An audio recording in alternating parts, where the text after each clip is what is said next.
Um, all right. Well, today's topic is working with buyers.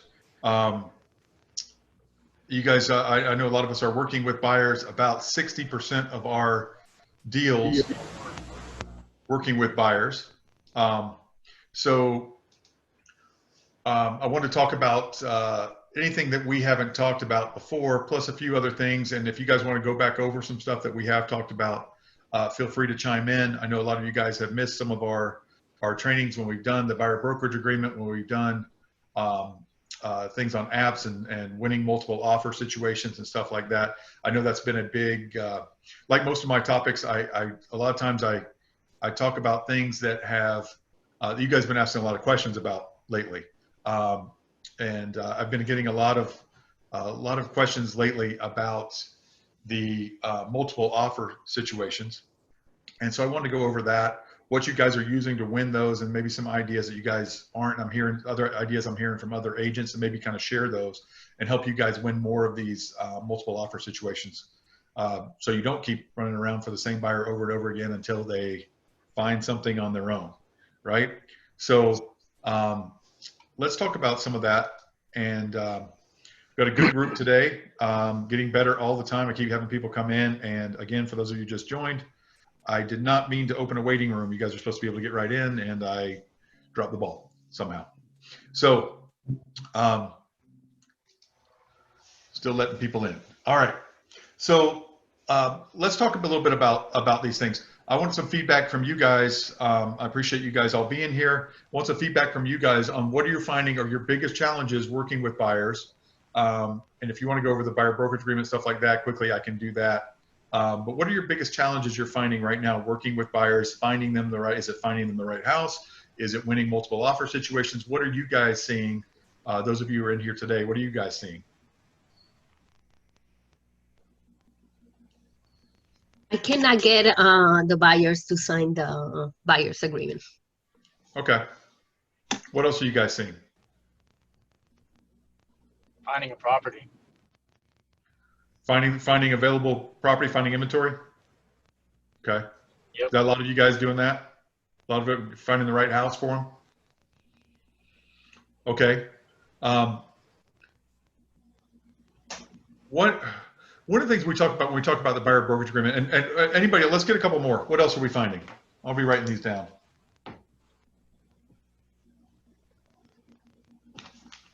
What else are you guys struggling with?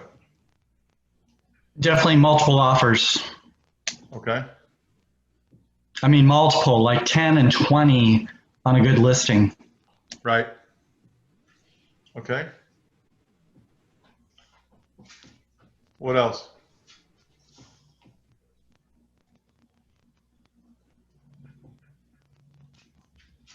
When you have had, let's change the question a little bit. When you have had success, what do you do? How are you finding that you're having success? Tell me a good story. I'm sorry. With what? With what? With helping find, I mean, you guys are doing deals, so you guys are finding, I've seen a lot of, 60% of our deals are buyer side. So I'm seeing you guys are having a lot of success. How are you having success when you're having success? You have to. Recently got a. I'm sorry. You have to be willing, possibly one good, plus if your buyer can go a little bit over appraised value in the multiple offers, you add that into your contract, how much they're willing to go over the appraised value. So, and I just want a deal doing that. Okay. Go ahead, Al. There was a question about getting buyer's agreements. I find that getting a buyer's agreement is easier when you have a FSBO because FSBO refuses to work with real estate agents. I just recently got one, so it works. Yep. Buyers don't like to deal directly with someone that isn't a realtor or isn't a lawyer or somebody to be able to help them through the process. Right. Right. Well, you guys are, how else are you guys finding success? I'm having to make my offers the strongest I've ever made them in probably 15 years. And what does that take, Daryl? This covers a lot of what we're talking about right here. What does it take Daryl, Tammy, you guys are making very good points. And Tammy, I will say that money is the grease that makes everything move, right? What do you guys? How important do you guys think it is to set your buyers' expectations up front? Yeah, you have to definitely educate them on what the pricing is, and find good comparables to show them and show them exactly what's sold as close to comparable as that listing is, and the ones that have sold actually over market. And they're looking at all the terms. I don't just look at the purchase price. It's all the terms. It's the escrow amount. I just had a multiple offer situation this weekend, actually, on Sunday, all day Sunday in Baldwin Park. And I had to make the offer ridiculously strong, and I still came as a backup. I was the second one, she said, because it went totally over the appraised value. We already had the appraisal done. I had to make the terms of the offer super, super strong. I had to call my home inspector, find out if they were available to do a 3-day inspection period on the house. He agreed to, yes, he was available. I had to increase the escrow amount to an unbelievable, probably 4 or 5 times what I normally put down as a escrow. I had to ask the listing agent exactly what her seller was looking for as far as a closing date time. She told me 45 days, so I made it out to 45. I was doing everything I could to please the seller, making the terms super simple and good, as good as I could. I went back actually to my buyer because he had set up a price, and this was in the $600,000 range. I went back to my buyer. He told me one price that he would go, which was over the appraised value. I went back to him and I said, "Are you sure that's as high as you're possibly going to go?" He went up another 10,000, and we still didn't get it. We're back up. Gotcha. Okay, I'm hearing a lot of good things from you guys, and a lot of and you guys are definitely, Daryl, you're definitely onto something there, and Tammy as well. You guys, there are so many when you're representing a seller. So for every yin there's a yang, right? So for everybody out there representing a buyer, there's a seller, right? So from a selling standpoint, a listing standpoint, you're looking at those same terms, and you explain to your seller, look, it's not just about price, right? At this point, we're going over appraisal anyway. It's not just about price. Maybe not so much in the $600,000 price point, but in the 300s and stuff like that, you're saying, look, these people are going to be limited by, they're doing a 5% conventional or 10% conventional or FHA, whatever they're doing, they're going to be limited by appraisal at some point. So it's not just about price. And sometimes somebody going way over appraisal isn't that much better. Now, if you talk about if you let them know my buyer will go above appraisal and not come back and ask for money, my buyer has a little bit of play money up to appraisal, right? And you let them know that up front. But one of the things you're going to really want to do, guys, is get with your lenders. Daryl, they said they want 45 days. What if we had Tom on last week. What if you guys could do 30 days? What if unless they specifically don't want to close for 45 days because they got to find a new place to go or whatever. But what if your lender can do 30 days? What if your buyer can put more money down as long as they've got that financing approval period? They can put 5% of the purchase price down if they're going to have to put that down anyway, or they're going to have to put down 20% anyway. Those are the kind of things that make sellers feel better. Hold on a second. Okay, This was actually a cash buyer. Yeah, well, that's even better, right? But so a larger deposit doesn't hurt them as long as they have their inspection period, right? I also used a secret weapon that I have that I never, hardly ever use. Escalation clause. Yeah. Yep. I had an escalation up to 2,500 over the highest bid. Mm-hmm. And we had a ceiling, of course, on the escalation. It went over that ceiling, which I never bring out the escalation. I haven't done that in years, but with this hot market, it's happening. Yeah. Yep, it is happening a lot. I've had a lot of you guys ask us. I have language for that if you guys need it. There's not a everybody's always asking me, where's the escalation addendum? I don't see it on transaction desk. There's no, we have language for it. You make your own. You can put it on our letterhead. You can do whatever you want, but you make your own. Or you just slap it on an addendum. That's what I recommend. And what it says, for those of you guys who are not familiar with it, it says that this buyer will go up in increments. Usually you see increments of $1,000 or $500 or whatever over the highest bona fide offer. And it says that they do have to share. So I also get that question. Do they have to share with me the bona fide offer? They do. How do they get around that though? There's all different, like we talk about, this is from, if I'm training brand new agents, which I don't do, but if I am training brand new agents, the first thing I teach them, what's the most important thing on a contract? Most of them say the price. It's not. It's a combination of any of 15 terms on that contract, right? You've seen people driven. It's whatever the hot button of the seller is. It could be the closing date. It could be the escrow amount. It could be anything. If somebody keeps getting burned for $1,000 escrows every 30 days and somebody backs out and they either don't get the money or they back out on closing day and they get to keep their $1,500, the next thing they're going to be worried about is what? The escrow amount and the time periods, right? So I don't want you tying up my $400,000 house for 45 days. You back out the day before closing and I get $1,500, right? So that's one of the things that we're going to talk about also from the listing side. But finding them a house. That's one thing I want to talk about. And like Dalton said, how many times, and we've discussed this before, but how many times have you had someone who says, I want a 3-2 over in Oviedo, and they end up 2 weeks later sending you 4 3s in Windermere? It's like, oh, I want to look at this one. I want to look, and you're like, is this the right number? Is this the same person I was talking to? Right? You've got to really keep narrowing them down. And when we talk, I want to mix that in with setting expectations, because you really got to let them know, look, we might not be able to find this 3-2 in Oviedo. What is your second choice? You know, what else? What other sizes might you guys look at? What other price ranges might you look at? Right? Well, what can you really afford? How many times have you had somebody says they want to find a house for $280 and they end up, 3 months later buying something for $375? Right? It happens. And they get, yeah, it's a nicer house. They start looking at houses. You guys do your job and you show them, like I teach, you guys show them 5 good ones and 3 dogs. They start looking at these dogs and they say, you know what? That's not what I'm looking for. This isn't the price range. Honey, let's go back and look at our budget and see if we can get something a little bit nicer, right? If we can spend a little bit more. So, or be in the area that we want to be in and the schools that we want to be in or whatever they're looking for. So it really takes a lot of, and I don't expect you to know that, to learn that in one sitting with them, because they're going to tell you what they decided before they came and met with you.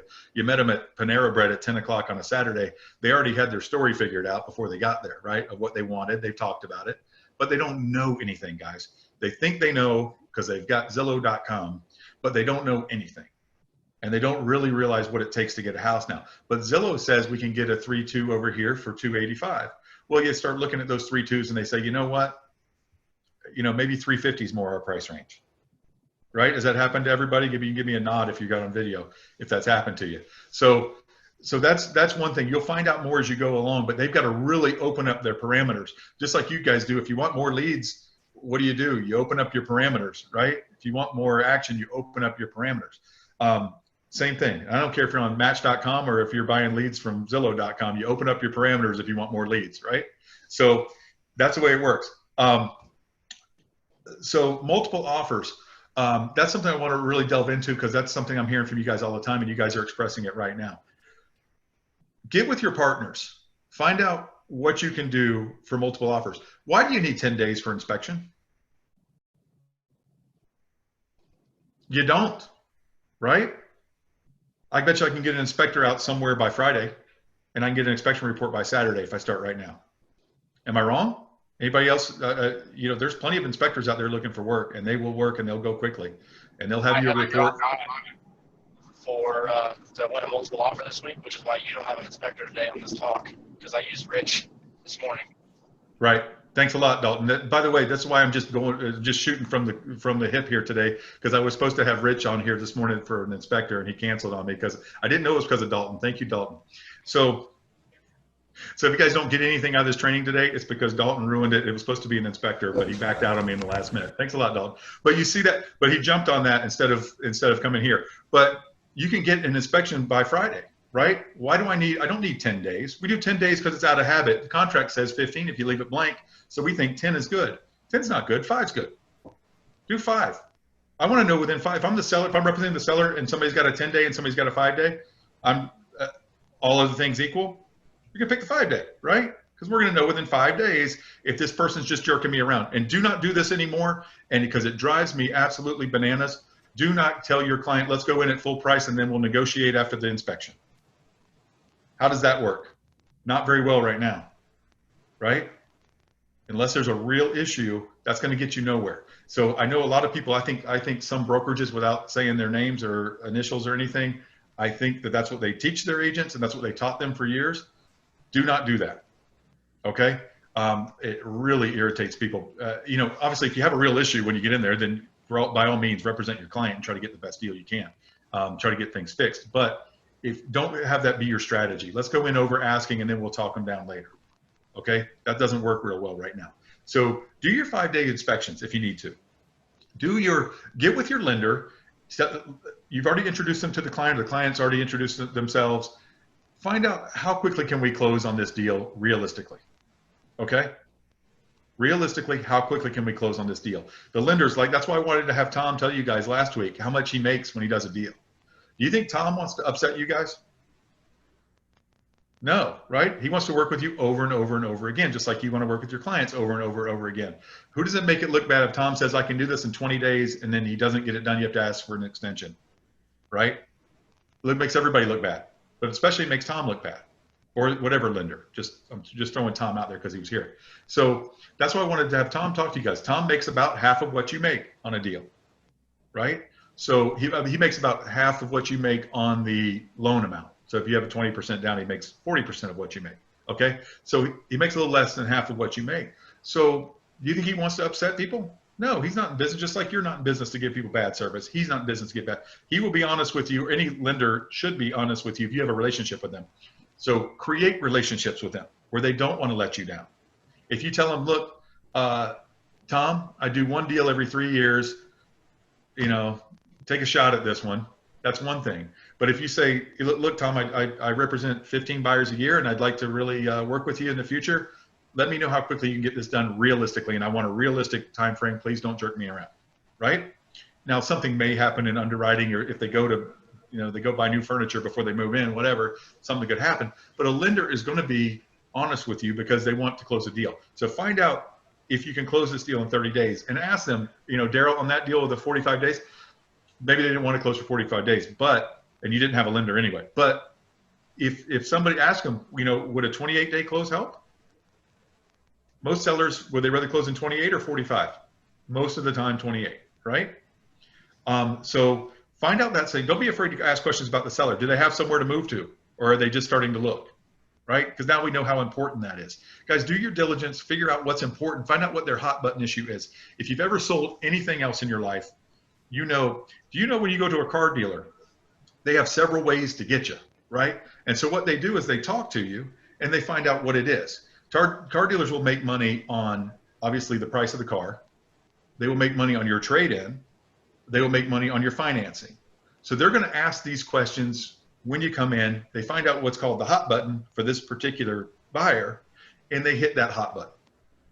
You guys understand that? Some guys will come into a car lot and they'll say, by golly, I'm going to get $10,000 for my trade-in. I don't care what you say. And they'll say, fine, well, here's the price of the new car. Wink, wink. Let me go talk to my finance manager, right? And they go back there and they, you know, talk about last night's game, and then they come out and give you the price they already decided anyway. And they say, you know what? Gosh, I'll see if we can go 10,000 on that trade if you pay sticker for this new Audi, right? so they get you with that, or they say, I'm not paying sticker for that, and they say, you know what? Let me talk to the finance manager. I'll see if I can get him to come down 3,000 on that price. How does that sound? That sounds good. Okay, now we'll give you 7,000 for that trade. Oh, okay, that thing's a piece of junk anyway, right? They're going to get you one way or the other, you know? So what they do is they find out what your hot button is, and that's what you guys have got to do with them. And even the other side, what's important to the seller? Don't be afraid to ask. How do you feel, Tammy, if you have a listing and someone comes in, I'm representing the buyer, and I say, Tammy, what's important to your seller? Are you offended by that? Do you think I'm getting in their business too much? No, I'm asking what's important to the seller. What do you think will make this deal work for your seller? Don't give me specific figures, but what kind of terms are they looking for? Of course you want to hear that. That sounds great, right? So do that, guys. Investigate that. Find out what's important to the other side. You know what's important to your buyer already. You know what your buyer can do already because you've investigated your side. You know your buyer's creditworthiness. You know what the lender says, how quickly they can close, etc. Those are all bullets for your gun, and you use them if you need to.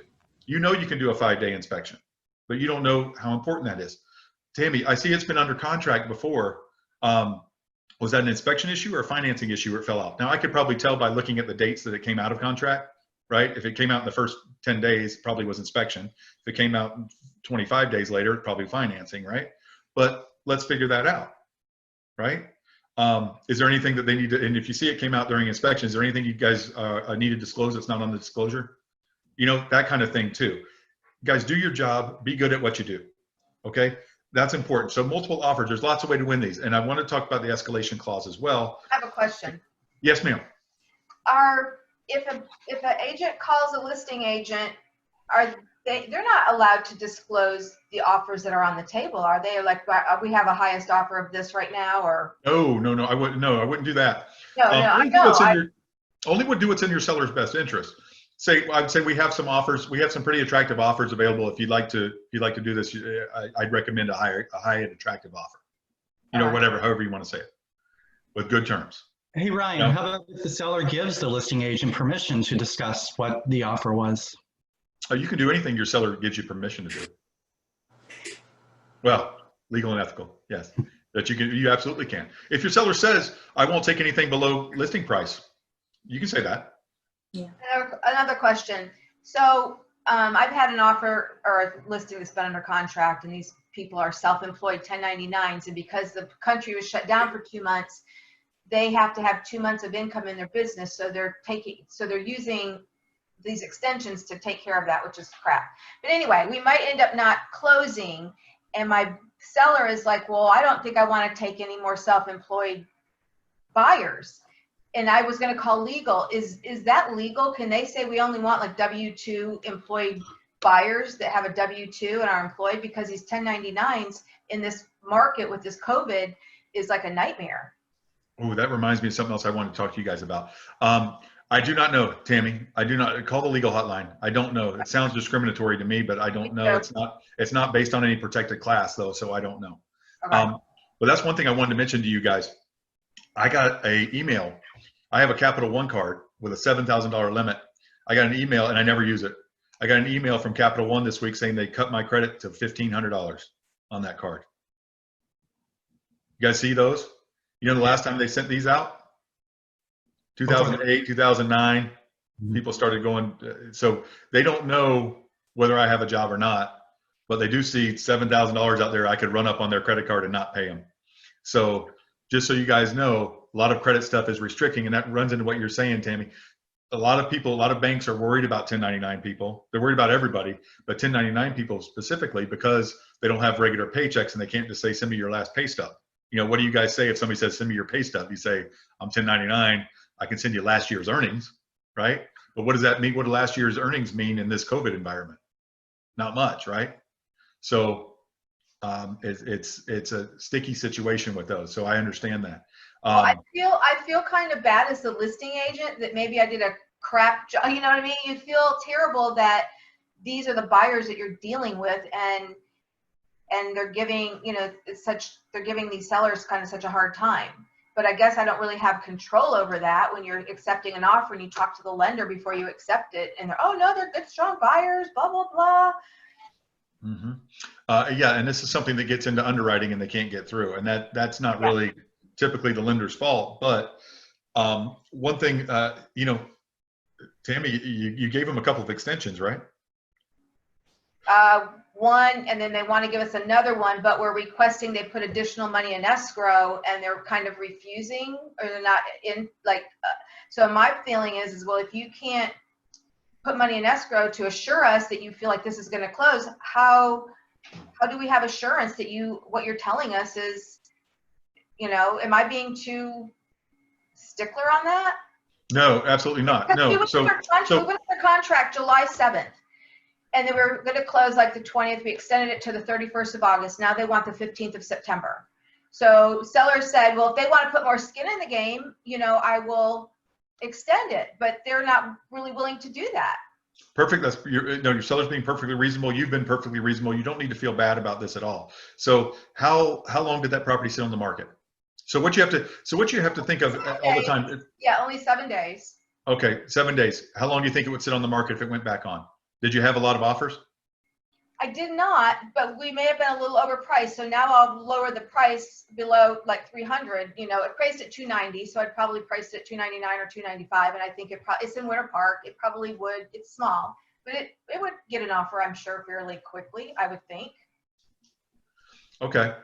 So what you have to think about with any kind of situation, whether it's a relationship or business or whatever, is how marketable is this, right? And if it's marketable, if I think I can, do you think they're going to close by September 15th? If you gave them this in your heart of hearts, do you think they're going to close by September 15th? I honestly and truly, I really don't know, because they told me that Quicken told them they could close by the 26th, but they can't count their income for May and June. So they're counting their income for July and August. So they have to wait and get a bank statement August 1st, a P&L, and then back to underwriting. And underwriting's so backed up, I doubt it's going to happen. The only thing you should feel bad about is taking a Quicken pre-approval. But the No, I didn't take a Quicken. You know what? No, it wasn't kidding. Quicken. Quicken is their underwriter. Okay, I was kidding. I was kidding anyway. So here's what we want to do. If you decide that, I think from your answer, I think in your heart of hearts, if you had to bet, you would not bet they would close by September 15th. I really don't know. I'm not somebody who likes to give up. I'm not one of those hopeful people. Well, you're not giving up on you're not their representative. You're the seller's representative. So you can give up on these people and have this. I bet if you put this back on the market, you could have it closed by September 30th if you put it back on the market today. Yeah. You can't put it back on the market because you've given them an extension to the 31st. But if you put it on the market September 1st, when this expires, I bet you could have it closed by October 10th for sure. Yeah. With a new buyer. Yeah. Right. So that's up for you guys to decide whether you want to cut ties with these people and move forward, or if you want to keep hassling with them.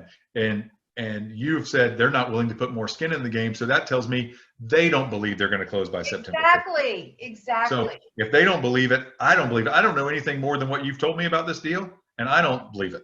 Okay. So you decide what's best for your sellers. You need to have a heart-to-heart with them and decide what's best for them. Yeah. Let them decide what's best for them. We did, and she basically said if they don't want to do and sign a cancellation for the day after, because I have a feeling they're going to squabble over my seller getting the escrow deposit, and they might have to go to mediation over that. So if I extended it, that was the other thing, is that I wanted them to sign a release and cancellation for the following date that my people got the escrow money, so that she didn't have to mediate or squabble over it. So I have a feeling that the other agent doesn't think that my seller should, get the escrow money. So I don't know if they're going to sign off on them getting the escrow money. How in the world would they not be due the escrow money? I agree. But what if the what's that called? They can mediate. They can go to arbitration or mediate. No, or whatever. They can object. They can. Yes, they can contest it. Yeah. Yeah. So. Yeah. So. I've never done mediation before, and I don't really even know. I'm not really involved in that, but do I go through Nishad or? How much is the escrow? $2,500. They'll probably end up splitting it or something before they spend legal expenses and all that kind of stuff. No, if it's with a title company, it's going to go. So if it's with a broker, it goes through FREC. Okay, but FREC does not oversee title companies. FREC has no power outside of brokerages. So if it's with a title company, it's going to go through small claims court. Okay.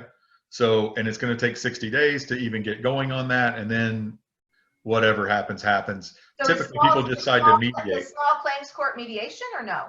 Well, it does mediation, then small claims if you can't agree on mediation, but mediation is going to say it's $2,500. You guys split it and leave us alone.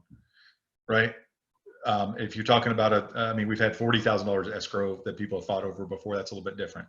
So, and that's one thing I want to talk about. I want to go back to, we're going to talk about the listing side in a little bit here. So your time frames, anything that you can move up, anything that, guys, that you can make your offer more attractive. Any other ideas on those? What else can you do to make your offer more attractive?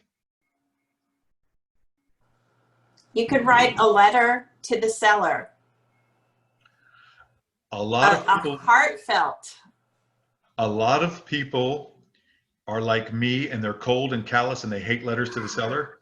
And a lot of sellers love them. I would do it. I would absolutely do it. I don't hate it enough to tell the seller I don't like your offer. I relay those things to the seller if they write me an email, even if they just put a paragraph about how it's a poor single mom and blah blah blah blah blah, right? Those things work like magic with some sellers. Yeah. Okay, I like it. Great, Natalie. I like it, especially if that's your selling style. You're some sort of, if you're like Natalie, who is Natalie is an expert at what she does, but she doesn't come across as a know-it-all. She comes across as their favorite friend, their best friend, and oh my gosh, you guys are so sweet. We are definitely going to find you guys a house and blah blah blah. The kind of stuff that you can't use with this mug, right, and get away with, right? So Natalie is sweet and great, and that's the kind of stuff that helps win deals for Natalie. That is great, Natalie. That's a great idea. I didn't think of that, but I see it all the time.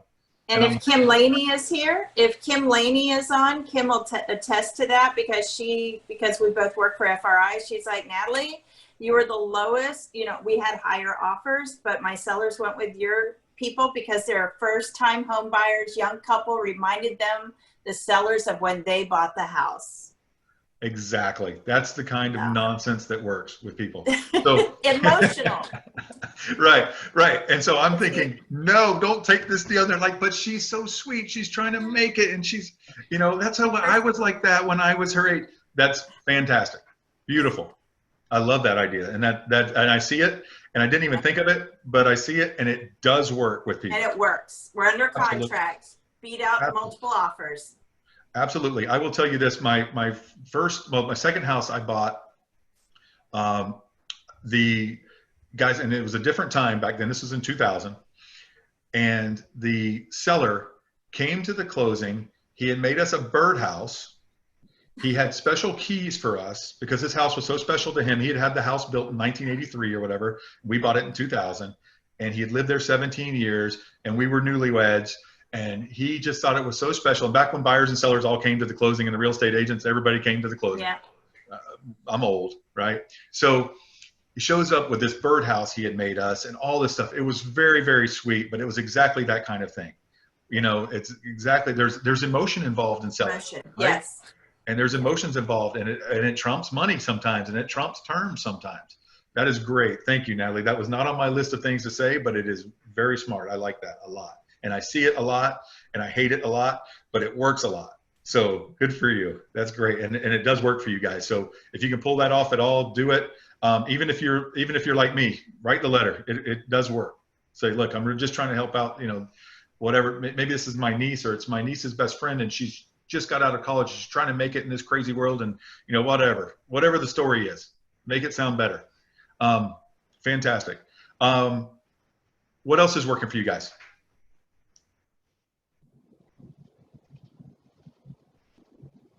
Anything else working or not working? What's not working for you? Hey, Ryan. Yes, John. I'm getting this a little bit, and I'm sure everybody's heard this, but with buyers, occasionally they go, look, John, I only deal with a listing agent because, and their thinking is that, listen, if the deal's getting close, the listing agent without another broker involved is going to reduce his commission to make the deal work. So I really only deal with listed agents. So, I mean, there's a whole host of things I could say, but I was wondering if anybody had the best answer to that. Well, if anybody has an answer, feel free to pipe up. But one thing I teach about this, and this is a whole nother, goes in a whole different kind of training, and it comes partly with the buyer brokerage agreement. We talk about it.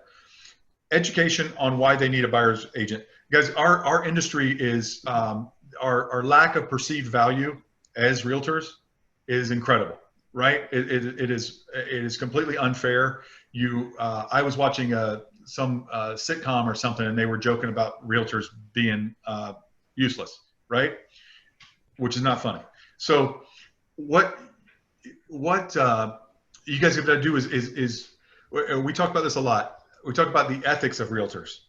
Are we ethical? We sign pledges and we take classes and we do all this kind of stuff, but are we really ethical? And that's when I asked the question of, if Daryl and I both have houses for sale in the same neighborhood, identical houses by the same builder, and he's 3 doors down and across the street, and it's the same model and everything's the same, but Daryl's offering 2.5% commission, I'm offering 3, who's going to get shown the most? 3% guy, right? It's true. You can nod or shake your head or whatever you want, but it's true. 3% guy is going to get shown first anyway. And when you guys show that 3% house, you're going to be like, ooh, these are the cabinets you were looking for. And that big backyard, my gosh. And then you get to the other one and you say, oh gosh, how old is that fridge, do you think? People, you're going to do that kind of stuff because that's what we do. So, and that's how people work. Because when you guys, and again, I love the feedback from you guys, and you guys are going to be nodding with this, whether you like it or not. You get somebody and you meet them and you're showing them houses and they're pre-qualified for $400,000, and you guys are already thinking in your head, 12 grand, right? If you worked for another brokerage before, you've already taken out the 30%. You've already, you know what I mean? That's what you guys do. You think this is 10 or 12 grand, let's try to get 12. And that's why you're working with FRI, because that 12 grand is still 12 grand or it's still 10 grand or whatever it is. And that's how we think as agents. It is, no matter what business you're in. If you're, I've sold construction jobs before, and when I would bid on a job and it was $1 million, I would be thinking, what's 1% of $1 million, right? Because that was my commission on top of salary, right? So that's what you're thinking. And when you have a listing, let's say Tammy's and I don't want to use Tammy as an example, but Tammy's the listing agent, and she gets somebody to call off the sign. Do they get favored treatment throughout the negotiation process? Maybe, right? And maybe Tammy will go down from 6% to 5, 4.5, something, to get both sides. And she tells the seller, yeah, these offers are identical, but I'll take less commission on this because I'm representing both, right? But let me ask you from the buyer's side, and I want to take Tammy out of this deal. So let's just say it's a regular listing agent, okay? And from the buyer's side, they have both sides. Somebody called off their sign or Zillow or whatever, right? And they contact them directly. And there's a problem in the inspection, and there's a roof issue. And we don't know if that's a roof issue, if it's a $500 problem or a $10,000 problem, right? Tammy knows what'll work for her sellers though. I'm sorry, I brought Tammy back in. The listing agent knows what'll work for her sellers though, right? And she's going to tell the buyers, oh, I don't think that's a really big deal. And I think the sellers maybe will do a couple thousand toward that. Whatever. They're going to make that deal work before they represent the buyer to their fullest. Because what Daryl's going to say, if he's representing the buyers, Daryl's going to say, let's get a roofing guy out there and see what it'll take to fix this, right? Let's get a bona fide estimate on fixing this problem, and then we'll talk to the seller. He's not just going to make it go away to get the deal, because it's his client, right? So they need to be educated on what a buyer's agent actually does for them. We don't just drive them around town, meet you over here, meet you over there, and write a contract, right? We do a lot of stuff for them, and a lot of that stuff is not a lot of what we do is not in the best interest of the other party. Whereas if someone's getting both sides, that's why it's illegal in a lot of states, and you can tell them that it's illegal in a lot of states to do that. You guys know that, right? You can't represent both sides in a lot of. It's difficult to do, and I will never do. I had a friend that was listing her mother's house, but I had a little young couple that were looking in the same area, and it would have been perfect for her. So I put it together, and I was pretty neutral, but there was like a 25-year-old air conditioner in there. But it really is hard to do both sides. I try to be neutral and just relay the information, but you know stuff about both sides, and it's hard. Yeah. I don't know that I ever want to do it again, personally. Yeah, you said right, and I have some agents. Some of you guys won't do it, but let me ask you this: who are you listing properties for? What kind of people? Family, friends, right? Longtime clients, right? People in your referral network, right? That's who you're listing for. Who's calling off the sign? Nobody. Strangers. Yeah. Strangers, right? Right. Who is your allegiance to, John? Ask them this: who do you think the listing agent's allegiance to? Their best friend who they're listing the house for? Or Right. you, or some random person that called off a sign or went and dealt directly with listing agents. Who are they Right. looking out for? Right. Right? Yeah. Um, The other thing, Ryan, I was just going to make another point. One of my quick thoughts when somebody told me that a couple of weeks ago, and I said, well, when you sit there and you go on Zillow or whatever, Realtor.com, and you look and you start calling up just the listing agent, they're going to be, if they're good agents, they're going to be calling you constantly because the home that you had as the listing agent turns out that's not the one they want. And so now you're going as a good listing agent, or I'm going to hand it off to somebody in my office going like, hey, this guy's looking, just keep up with him. And so if you go to 5 different listings, 5 different listing agents, you're going to have 5 different people or brokerages calling you every day with new listings, and you're going to get barraged. And so that was my first thought on that. Yep. Yeah, they're introducing themselves to a whole world of harassment. They absolutely are. So, and I want to talk about our app as well. If you can get them on our app, you get them off of Zillow, you can do that kind of thing. So we have an app. If you guys know about it or don't know about it, we'll teach that sometime as well. But you have your own personalized branded app that has Sandra Melendez, your picture has your own name, not Sandra's. Your picture, your name up top, and that's who they deal with. It has no listing agent information. If they want to see something, they have to come through you. If they like something or share something, you see it on your dashboard. So Daryl, if you have a client who's looking right now, and then you've had this happen before, and they say, well, now's not a good time. We're going to probably hit it later. And then 6 months later, they start liking and sharing listings with each other. Then you know they're looking again. Good time to drop them a line if you haven't, right? So get these people using your app. It's very, very, very easy. We charge $100 a year for it or $10 a month, but we give you 2 months for free. So get on that. If they start looking again, that's called a priority lead. It has a name. Thank you, Daryl. I didn't know that. Thank you. You're welcome. So it becomes a priority for sure. So so there you go. So I'll teach a class on that. If you guys are interested in that, I can show it to you anytime you want.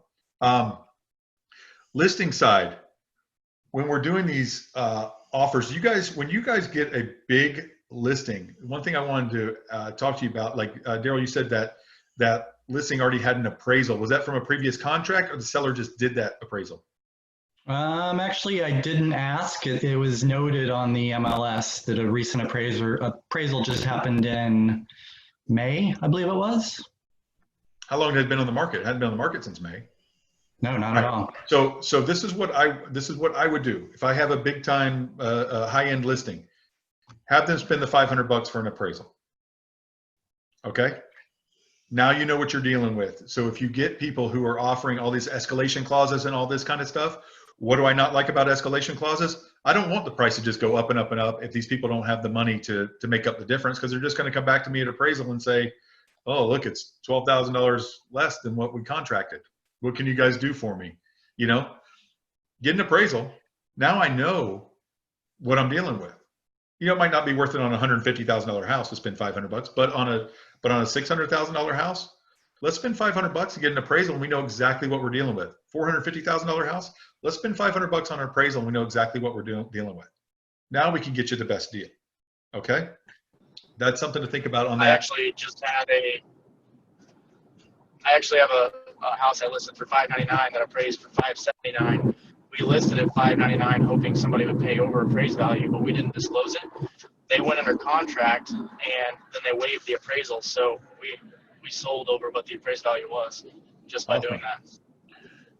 And the appraisal, I wouldn't share. Yeah, I wouldn't share it if it's low, but if it's not an acceptable thing to your seller, I wouldn't share it. But at least you know, right? And so now when you get the thing, so that deal $599, you got the appraisal is $580, right? $579. So now you know you're looking for a buyer who has extra money to pay over that. So am I going to take a 5% down? What's that, Dalton? Or I set my seller's expectation. Hey, we'll shoot for $599, but I want you to understand this is where we're appraised at. So are you prepared to come down to this? Perfect.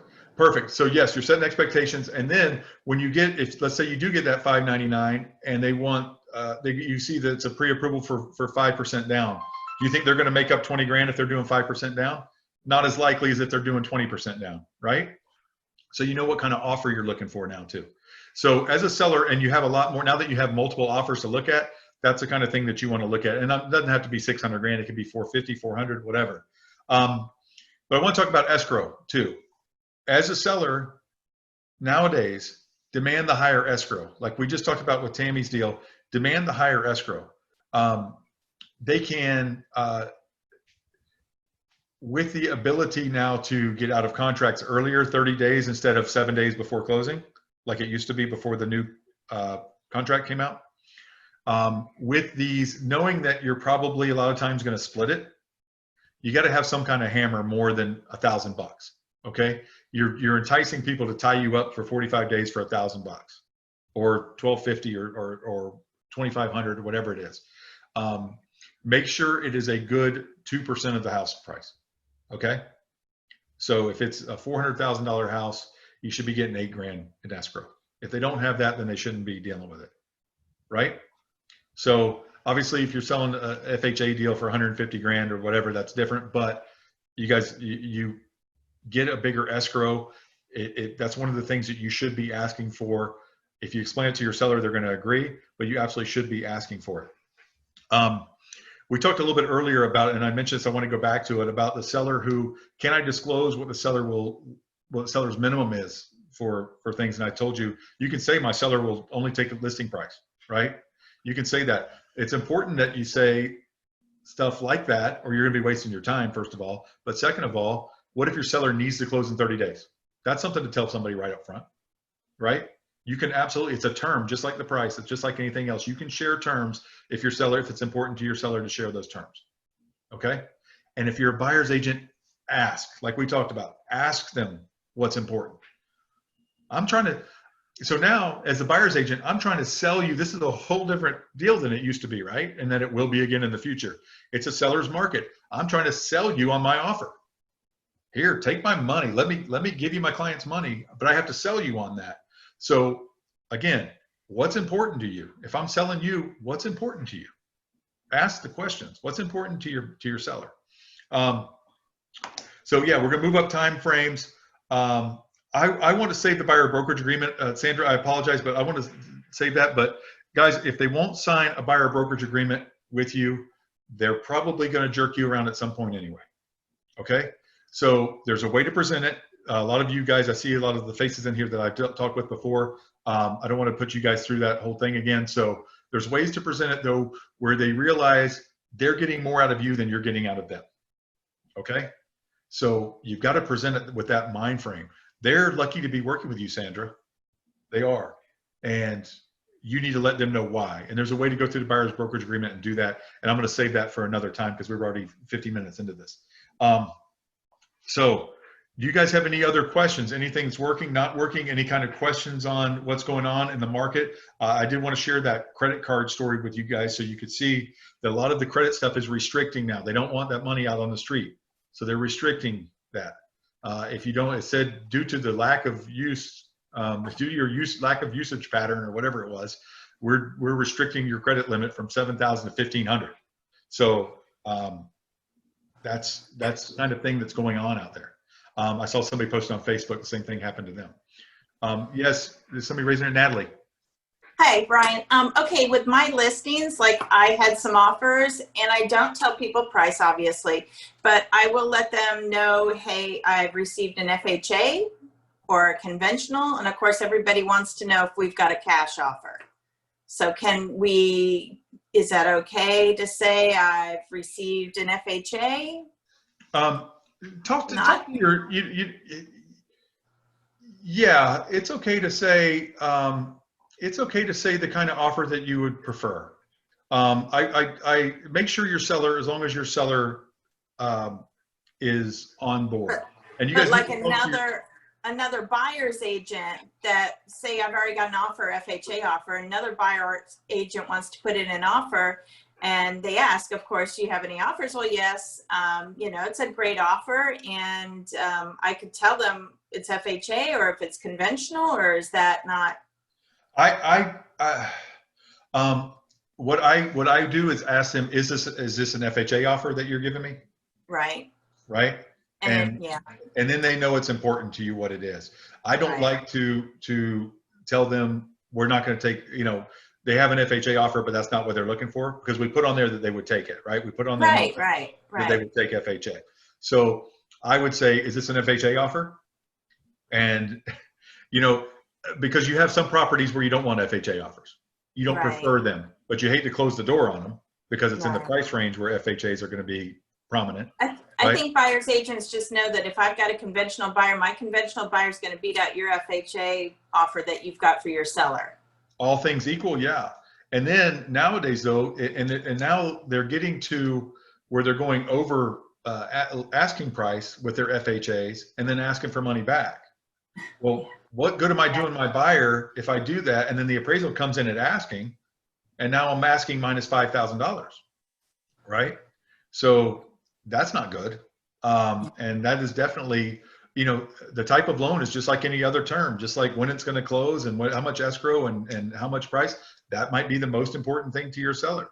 And maybe they said, you know, they need to understand the difference between FHA and conventional. And it's not just, I mean, what do I care how much money they put down? That's not important. What's important is how much am I going to have to fix of this house, right? Because you know, I can have the same house. You have conventional and Tammy has a FHA, and I say, you know, your person I could buy off with $1,000, and her person is going to need $3,000 worth of repairs done like that before closing, right? So it's a different animal, and it's one of the terms that you can be negotiated. But I don't want to tell people I don't want an FHA offer. If I put on MLS, I'll take FHA. Right. But do discuss with your sellers why it's important, certain kind of offers. Do we want to take FHA on this particular house? Yeah. You know, you don't have to click that on there. And believe me, you'll put you'll put just cash and conventional, and they'll still give you VAs and FHAs and everything else. Yeah, they do. Yeah. And there's a special note with condominiums, because condominiums, if you put enough down, you only have to do a special condo questionnaire. It's a lot simpler condo questionnaire if there's litigation in the building, if they're having financial difficulty, or not difficulty, but their financials don't look real good. It makes a big difference with the lender and how much they're putting down. Okay. That's a good question. Any other questions or comments? Something working, not working?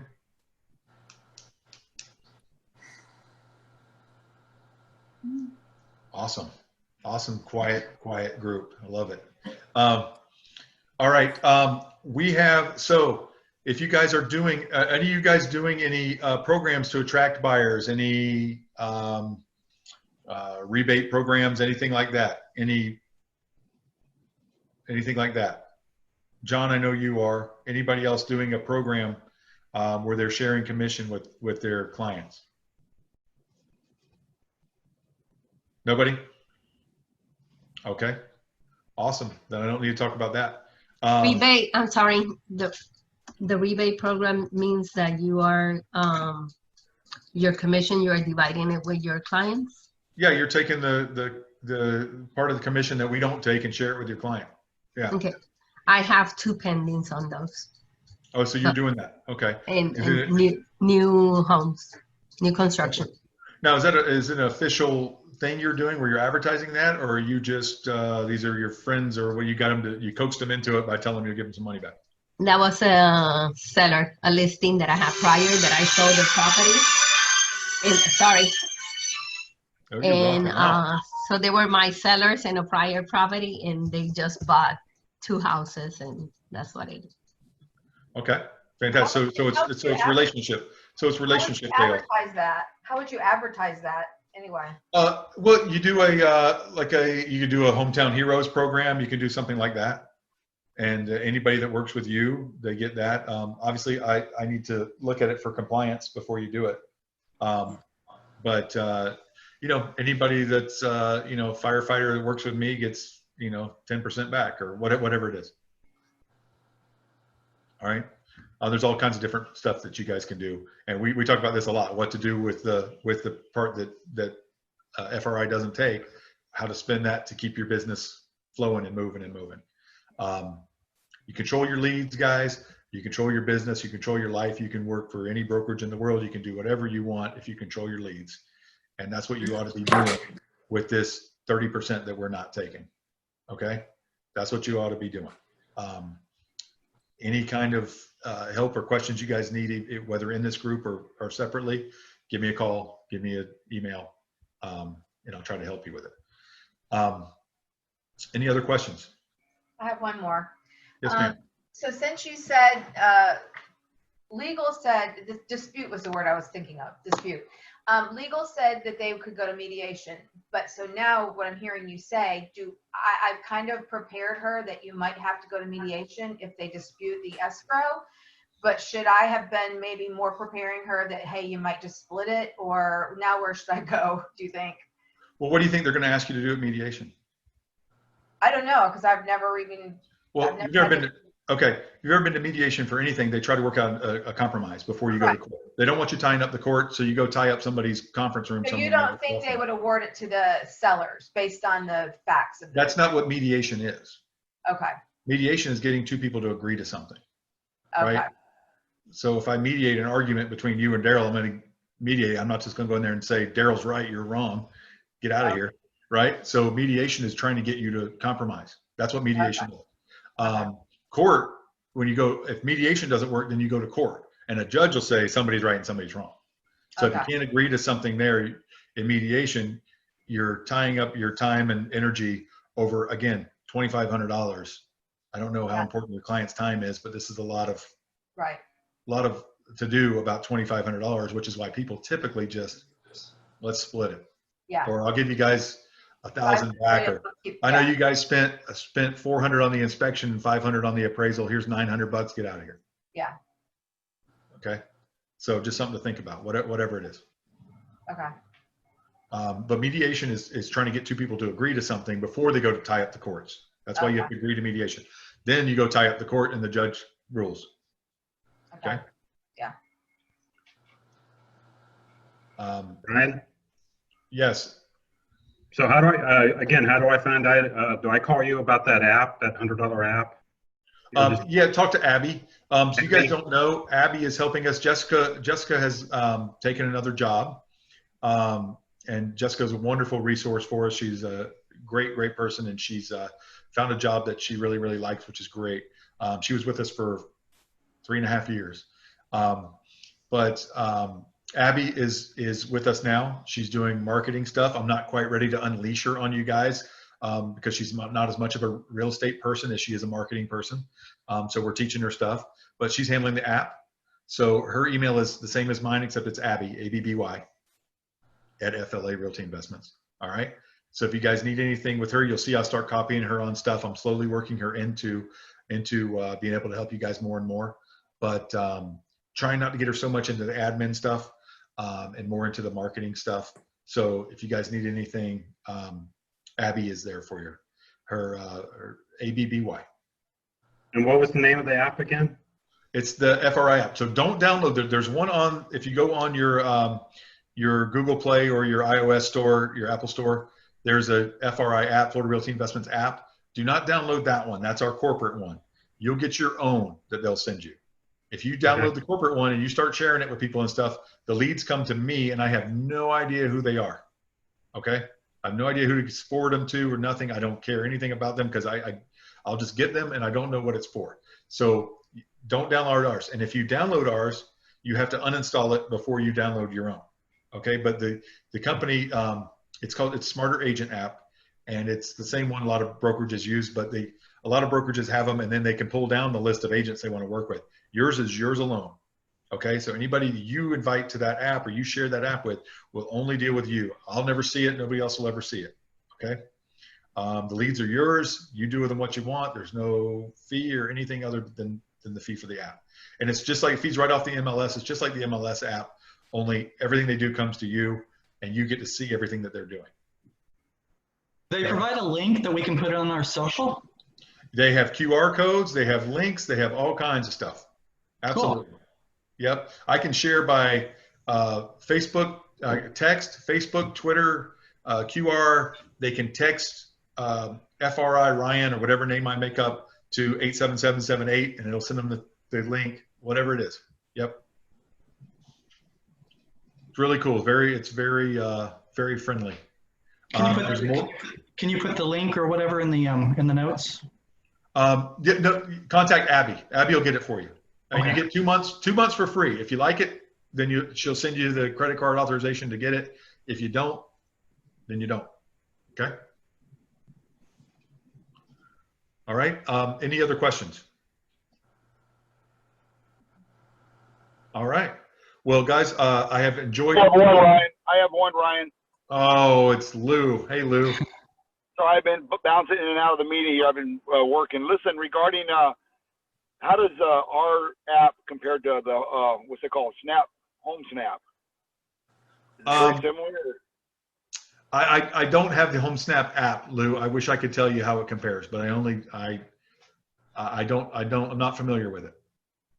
Well, I'm glad you told me that because I was ready to purchase that, but I'd rather purchase ours than theirs.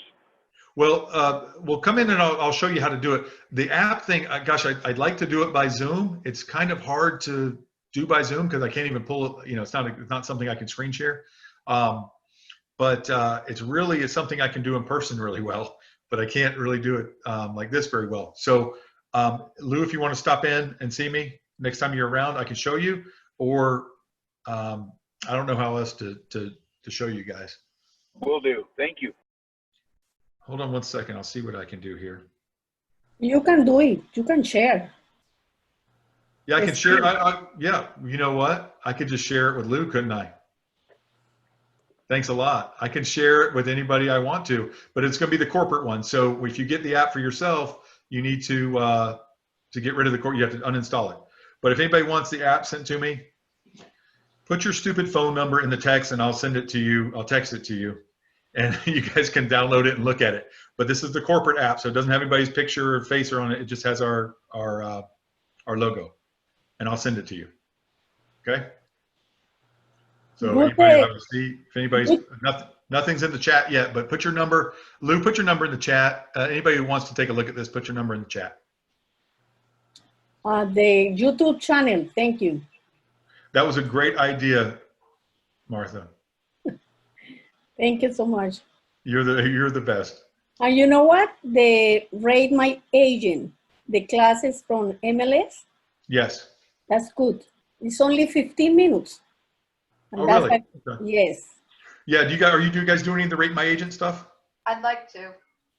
I mean, you got to go in and do some stuff, and it's just getting around to doing it. Well, she said it's 15 minutes to learn it. Do something with your listings and attach some reviews and blah, blah, blah, blah. Oh, okay. Well, go learn about it. Do it. Yeah, I know. I need to. All that stuff helps. I know. What was that? Sorry. I wasn't in the last meeting, so I just wanted to know what was that app that they were talking about? The last meeting, we had a lender in talking to us about a lot of stuff, a lot of good. It was really good. That's the 15. Well, she was talking about 15 minutes. That it will take only 15 minutes. That's what I'm talking about. That's the Rate My Agent thing. Through the MLS, right? I think it was. Yeah. Yeah. Yeah, actually, it updates reviews for my reviews that I get. It updates it on all my social every Sunday. I think I have it set for every Sunday, and you can actually pick which Facebook, Twitter, Instagram, I think, and you can actually schedule exactly when the reviews are going to hit. And I have mine hitting every weekend. Awesome. Have you been doing that a while, or you just did it since they did that little? Yeah, I just started it, maybe 2 months ago? Okay. But I went back like a year in sales. and it was super easy. It sends the client, either your buyer or your seller, a real quick link, and they fill it out, and it's super easy. Although I wouldn't go 100% on that. I would also definitely get Google reviews and every, other places, Zillow reviews. Don't just use the Rate My Agent reviews, because Google is very, very important to have reviews on there as well. Okay, guys, those of you who put your numbers down here, I'm sending them right now. I'm sending them from my personal phone. Please don't ever call this. But I've got my work phone as well, but I'm sending them from my personal phone. So if you don't recognize the number, that's why. Any other subjects? Anything you guys want to talk about?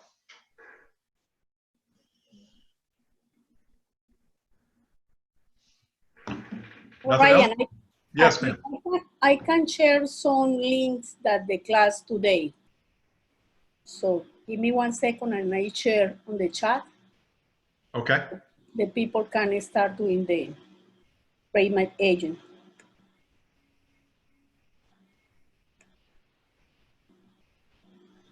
Okay. What else? Anything else in the meantime? You guys, if you missed the announcement last week, we have an office in Jacksonville now. We're members of the Jacksonville board, St. Augustine, St. John's board, pretty much everywhere from Melbourne all the way up to Jacksonville on the East Coast, Sarasota to North Pinellas on the West Coast, and everything in between. Hernando County now, Citrus County now, literally everything now between Volusia and Sarasota County. So all the way up to Pinellas. Ryan, where's your Melbourne office located? Is that the one in Cocoa? Is that a Cocoa? No. The FISC? No, Okay. it's different. No, it's different. Okay. Melbourne's different. It's on the south end. So no, it's not. It's I can get you the address. It's probably on our website now, but I'll get it for you. I'll look on the website. I didn't know that. Hey, Ryan, you said Hernando? Yes. Oh, wow. Okay. I do I'll be doing business in Hernando, so Well, I have a that's lot of connections there. Citrus and Hernando, and I joined Hernando. I didn't know they had a reciprocal with Citrus. I don't know if I would have, but go ahead. Tammy, you had something? Okay. All right. Martha Elena, did you just share that, or are you still sharing it? Oh, no, it's not. Don't let me. Oh, yeah. I think, yes. Okay. Oh, there you go. She just shared on the chat the how to claim your profile and Rate My Agent.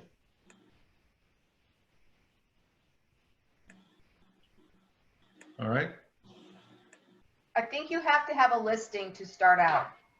Am I correct, Daryl? I'm not sure. I can't remember. You have to have at least a sold or you have to have at least I think one sold. Yeah. To get a review. So yeah, that would make sense. I think no, because here is the way how to post an existing review. So you can post an existing review from another place. Okay. You can upload existing reviews from other sources. Yeah, that's correct. They're tied to properties. They're tied to listings. So I think, like he said, your past sales are current listings. Okay.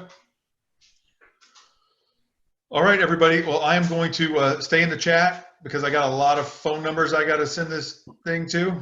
And you guys have a great rest of the day. If I'm done by 5 o'clock with these things, I will do something else today. All right, guys. So I normally would end the session on my own, but you're all going to have to leave on your own terms. Okay. But thank you all for showing up. Great job, everybody. Thanks for the input, all of you guys. And I look forward to seeing you again next week. Thank you. Thank you.